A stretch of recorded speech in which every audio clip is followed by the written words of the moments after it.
Snake. I'm a snake. I'm a snake. I'm a snake. I'm a slithery little sneaky snake. I'm so slithery and sneaky because I'm a snake. It's Cosmic Vinyl with Cosmic Brian. Better wear your mind shields cause he can see your soul. It's Cosmic Vinyl.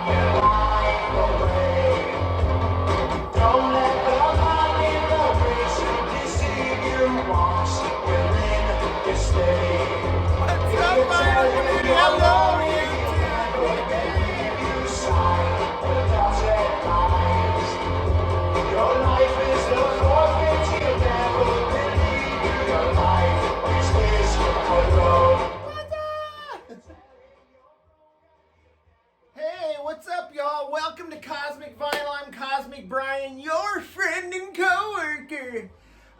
Welcome to another episode of Far Out Finds. You guys get it, right? Far Out Finds. You want me to do it again? Far Out Finds.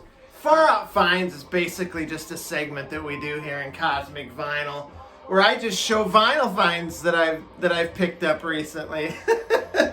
No big deal. It's just far out. You know what I'm saying? So, yeah. First, a little VC business before we get started here. So, I mentioned in the last video about how the Cosmic Vinyl has reached the pinnacle of 1,000 subscribers, and you don't know how happy we are, man. It's just bubbling up inside of me. It's the joy of being somebody in this community. Validation, baby. I'm just kidding. But anyway, I mentioned that we might be doing a special video, and I'm still working on that. We're going to put into a little time into it. Maybe put together a little collage of maybe some highlights and lowlights from all 300, well, not all 300, but we're cherry picking from all 300 videos going back 3+ years, putting together a little collage that should be pretty entertaining if you've watched Cosmic Vinyl through the years. So, and I also mentioned that I was going to give a shout out to somebody here in the vinyl community that really did us a huge solid to get us over that last hump. We were sitting at 950. And within 24 hours after this guy gave us a shout out on his video, we were over 1,000. So, and that person is TUCO, the vintage vinyl hunter. If you haven't watched TUCO's channel and his videos, man, you are missing out because that is a blast. He's in his work truck, and he's going from job to job. He's out on the road, and he's hitting all these small town like thrift shops and antique stores. And you're right there digging with him, man, and helping him, watching him find all this hidden treasures amongst a lot of crap, really. But it's so fun, man. And I just imagine the look on these small town hickoids, man, when Mr. TUCO gets out of his truck and saunters up to the door with his weird beard and his cleanly shaved melon and probably a pair of aviator sunglasses and his chain-driven wallet as he walks in the door, and you hear the bell ring when he opens the door, and it's like it falls completely silent, and then all of a sudden you hear woo,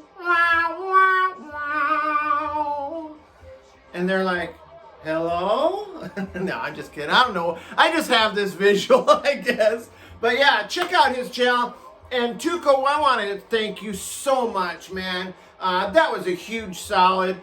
And we've got, me and the Perch got a little something special planned for you that we'll send you here fairly soon as we pull it together. So big kudos to you, my friend. And that's not the first time that somebody did us a solid. But when we were at about 400, a little over 400, we were stuck, plateaued. And Norman MAZZY did something very similar. He also told his viewers, hey, go check out Cosmic Vinyl and leave the hashtag MAZZY loves you in the comments. And within a week, we had over 100 more subs.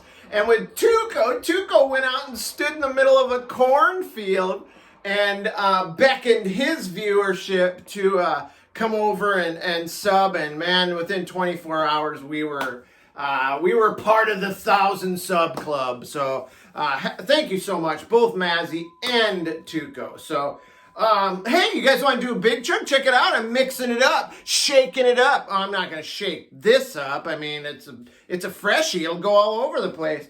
But I got this Mardi Gras Bach. Check out that great label. I'm a sucker for a colorful label. I have no idea what it tastes like. But it's probably better than Miller Lite.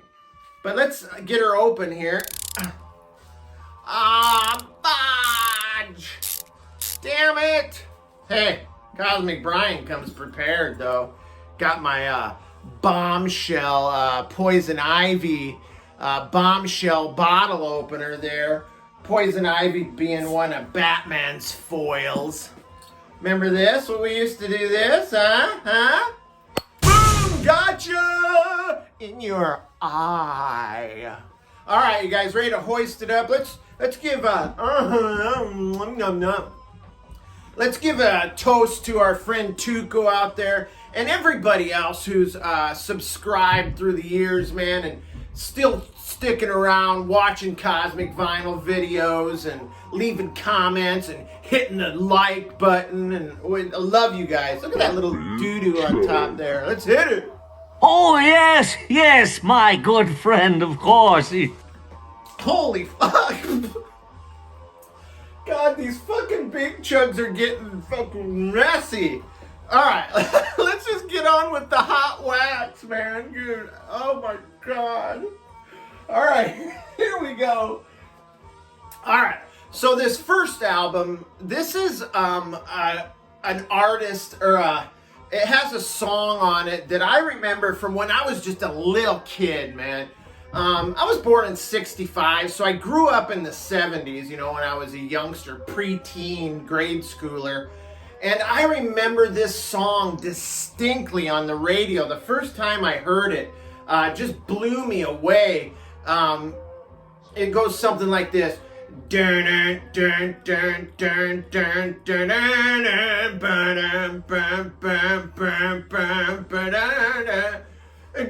lift you up to the Spirit in the Sky.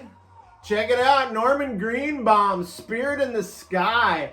Man, I used to see this record in every bargain bin back in the day, man. And now you cannot find this in a bargain bin.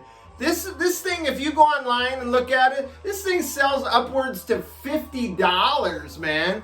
I mean, it's a great record, don't get me wrong. In fact, I kind of figured out after listening to it why it shot up in value, but it was released in '69 on Reprise Records, and it literally, that tune, that Spirit in the Sky tune, was initially forged to be a folk song, and when Reprise got a hold of it, they sent it to one of their production guys, Eric Jacobson, and Eric added the pulsating electric fuzzy guitar, the synth effects, the gospel style background vocals, and then the double tracked vocals as well, and just turned it into a whole different entity, man. Just a killer psychedelic jam.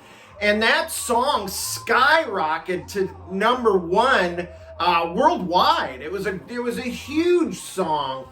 And yeah, man, I love it, man. And now the rest of the album shows very little resemblance to the title track, but it's so diverse and it's really good. It's kind of quirky. It's folky. There's rock. There's pop. He really shows all different sides of him as an artist, man. And I love this record. Now, through the years, there's been a debate between is it like a Christian song because of the lyrics, and you gotta have a friend in Jesus, and I think both sides probably think that they're right. But even the Christian guys were like, no, that's not a Christian song. It doesn't have the Christian principles.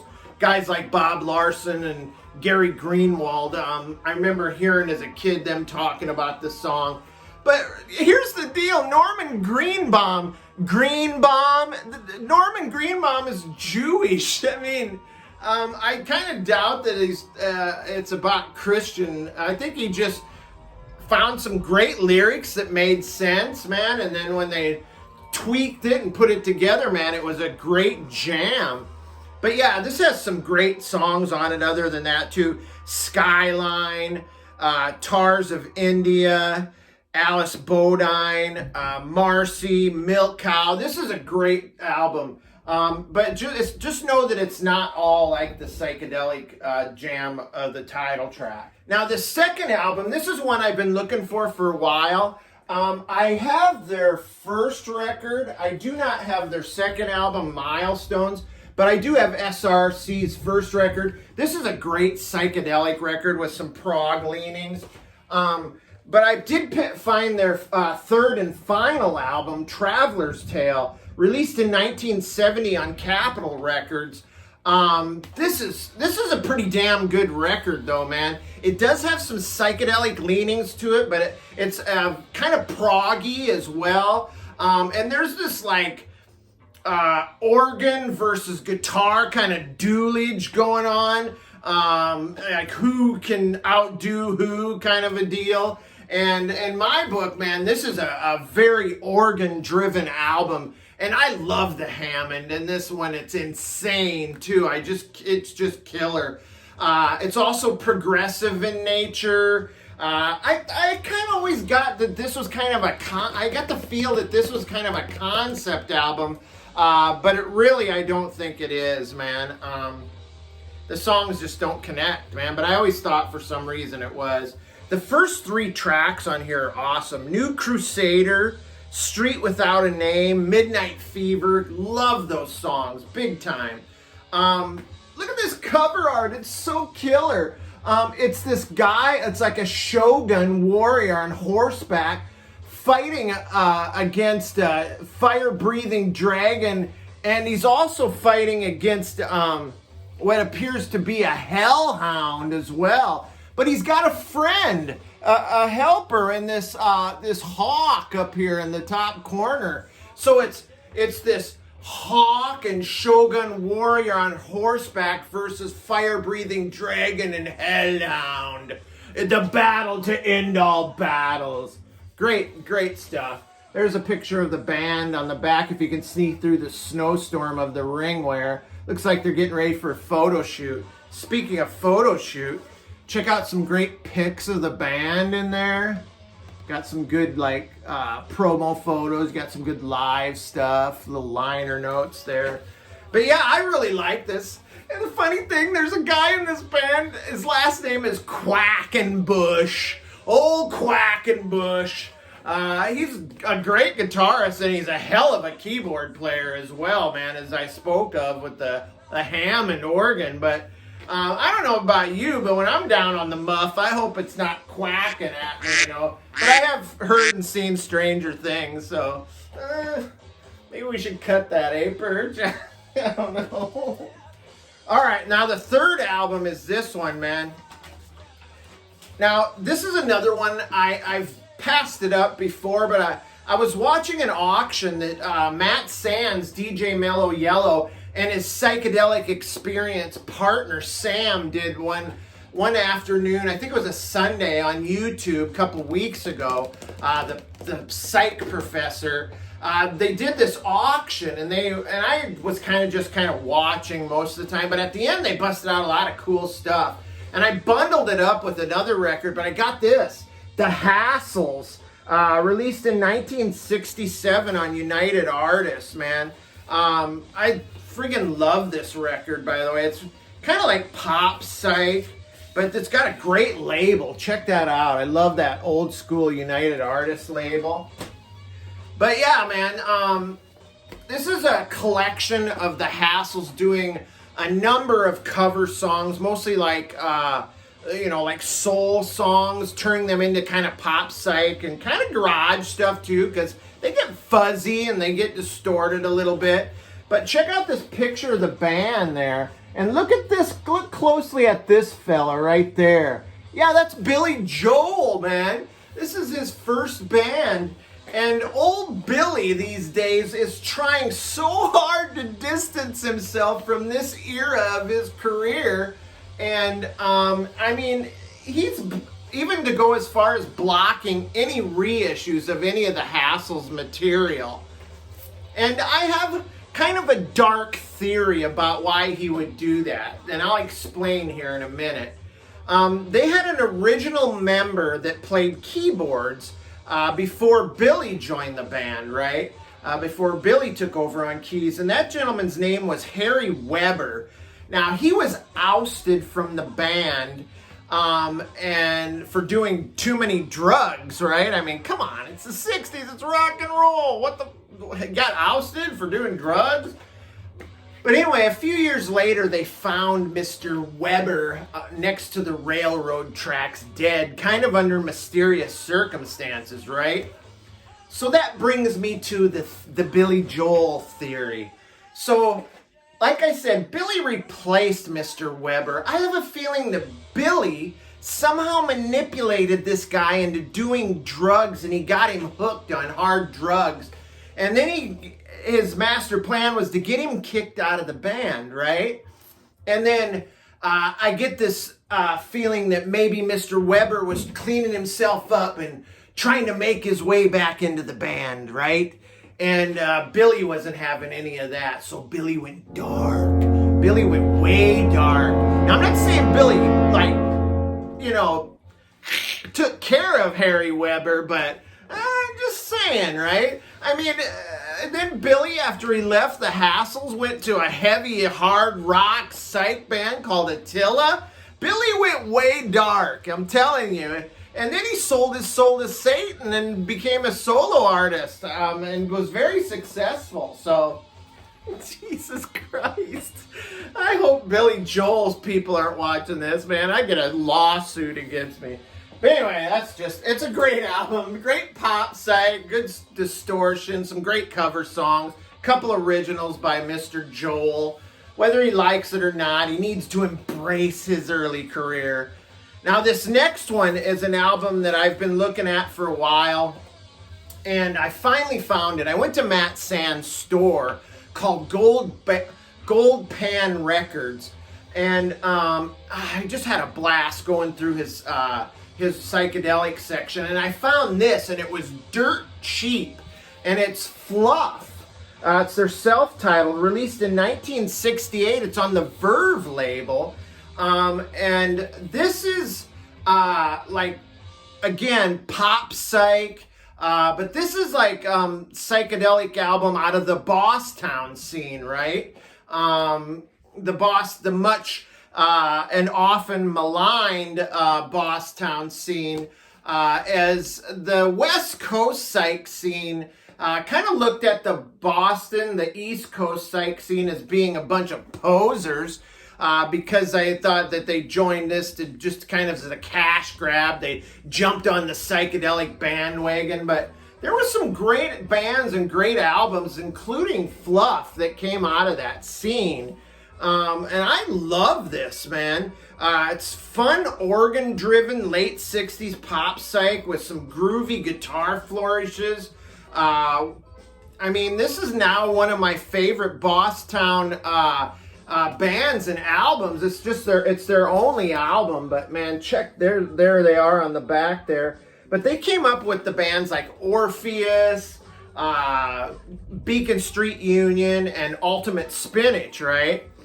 But yeah, I'm really digging this cover too. Check that out. Man, when these guys go green, they go green, but if you look close, it looks like there's some kind of creature. There's some eyes there, and their faces are all enveloped in this like weird like green goo kind of stuff. I love this cover. It's freaking amazing. And cool back cover there. But yeah, love this. Great upbeat garage feel to it, man. Very cool. Now, speaking of the Bosstown sound and also a Bosstown band, this next record is one of those groups that I mentioned. Now, I don't usually use the word grail, but I may use it right now. And it's Ultimate Spinach. Behold and See. Man, I have been looking for this album forever, man. Could never find an affordable price that I was willing to take a shot at. I passed on it at $75. I probably should have picked it up when I found one for $60, but it wasn't in near this condition. But yeah, this is as close as it gets for me, man. Released in 1968 on MGM Records, and I just dig the MGM inner sleeves, those originals, so colorful, the way they display their bands there, their stable of groups. But this is shared male and female vocals, killer tripped out guitars and fuzzbox effects, and kind of some Eastern vibes to it. But on this slab of wax that I'm holding here in my hand lies 9 minutes and 30 seconds of pure psychedelic bliss. One of the most far out, mind-altering jams of ever to grace the sacred wax. And that song is Mind Flowers. Oh my God, I friggin' love that jam. And I got a little story to tell you about the first time I heard Mind Flower.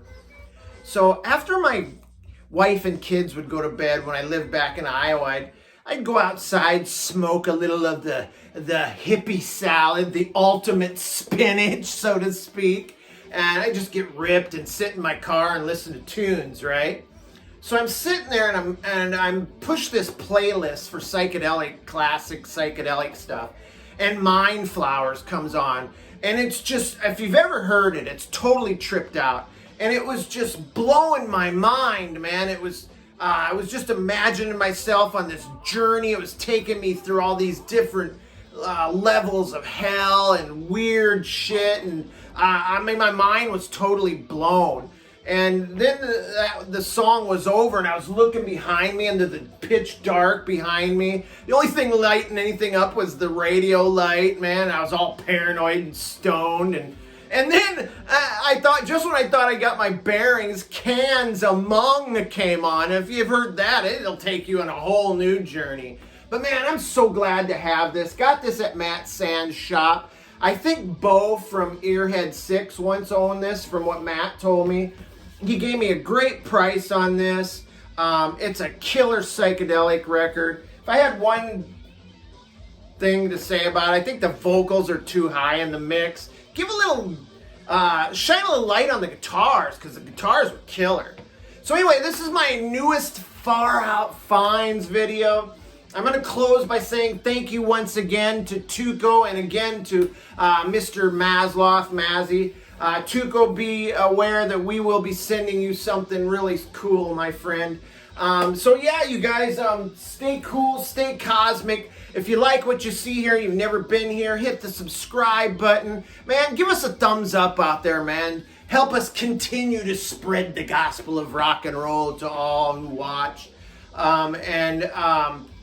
We'll catch you next week. Peace out, people.